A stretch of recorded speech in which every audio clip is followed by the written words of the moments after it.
Sì, è un momento atteso tutto l'anno, l'inizio delle fiere di San Luca che corrisponde anche al cambio stagionale, insomma,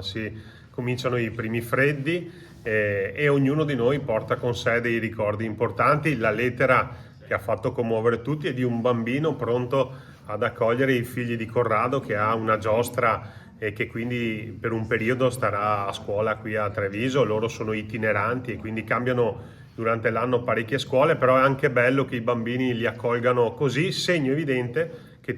tutti non vediamo l'ora che inizino le fiere, dai folpetti a fritto e giostre, gli autosconti, il tagadà, le catenelle, insomma è una festa per tutte le età, per i più piccoli, per i più grandi che potranno anche rivivere i ricordi, ma soprattutto li ringrazio perché sarà una festa in totale sicurezza. Sicurezza da un punto di vista del controllo